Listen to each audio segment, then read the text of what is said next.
Offshore oil platforms are massive feats of engineering. They are built to withstand the harshest ocean environments, reliably pulling up profitable resources for decades. But eventually, the oil runs out.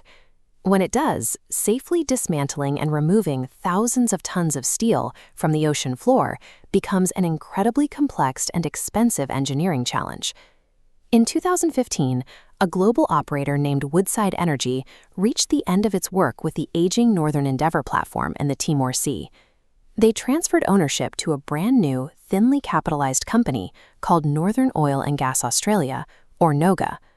Under the terms of the deal, NOGA assumed full ownership of the aging rig and took 24 million Australian dollars from Woodside to cover the eventual cleanup costs. Australia's offshore regulator reviewed the transaction and officially approved the sale. On paper, the system functioned exactly as designed. A major energy operator executed a completely legal, perfectly documented exit from a massive environmental obligation. 4 years later, NOGA went completely bankrupt. With the company liquidated, the legal responsibility to safely dismantle the Northern Endeavour dropped by default straight onto the Australian government. This visualization shows the scale of that default. The small square on the left represents the original $24 million cleanup provision. The giant sphere on the right represents the actual cost to decommission the facility, which has now exceeded $1 billion. Because the buyer collapsed, that enormous financial shortfall is now being paid through public tax dollars and a mandated industry-wide recovery levy. How does a fully transparent, regulator-approved transaction miss its financial mark by 40 times? The billion-dollar shortfall on the Northern Endeavour was an observable failure of corporate and regulatory accounting, present from the day the deal was signed. The Northern Endeavour transaction followed every existing rule. The sellers accurately disclosed the details, and the regulators accepted them.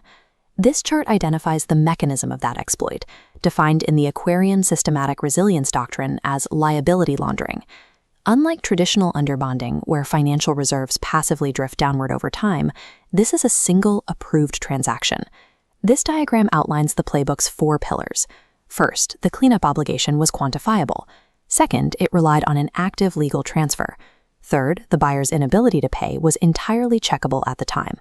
Finally, the massive cost was passed to outside parties. Following this timeline, we can see where the defense breaks down. The exploit relies entirely on the regulatory approval gate. The state reviews the paperwork, fails to meaningfully stress test the new buyer's bank account, and stamps the transfer. Liability laundering is a repeatable, legal formula that allows billions of dollars in toxic obligations to be removed from corporate balance sheets. To see how systemic this strategy really is, we have to look outside Australia. A massive wave of similar divestments is currently sweeping across the Niger Delta.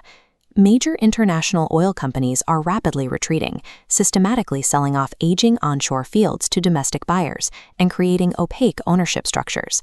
The physical result is a landscape of orphaned assets. Dozens of undecommissioned wells are left to leak and burn, actively degrading the local ecosystem.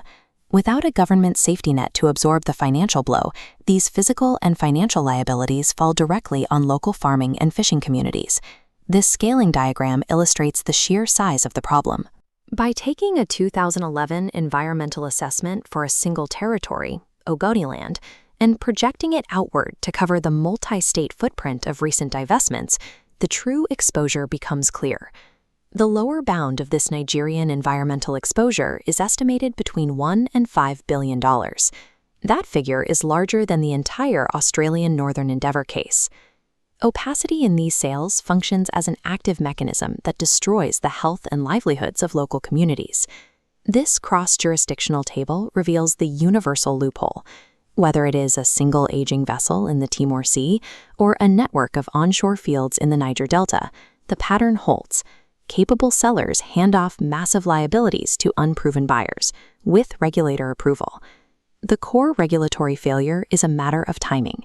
Authorities vigorously check a company's financial capacity at the start of a lease, but they fail to apply that same rigorous math years later when control changes hands.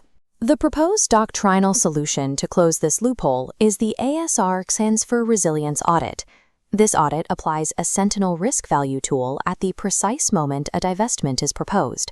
It mathematically scores the probability of the buyer's failure and prices the actual cost of a cleanup before the regulator ever signs off on the sale. This audit forces the buyer's actual bank balance to be measured against the platform's decommissioning cost before the public is left holding the bill.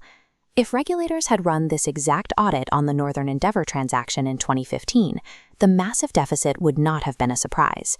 This model output shows what the Sentinel risk value calculation would have found at the transfer stage. It flags an avoidable exposure range starting at nearly $500 million. Conducting that audit costs a fraction of a % of the eventual cleanup bill. It is cheaper to decline a bad transaction up front than to survive its consequences a decade later. To fix this, regulators must stop trusting theoretical liabilities on corporate balance sheets and demand independently funded liabilities in reality. Without mandatory transfer stage audits and true financial transparency, the public will indefinitely subsidize the multi-billion-dollar clean exits of the world's most profitable energy giants.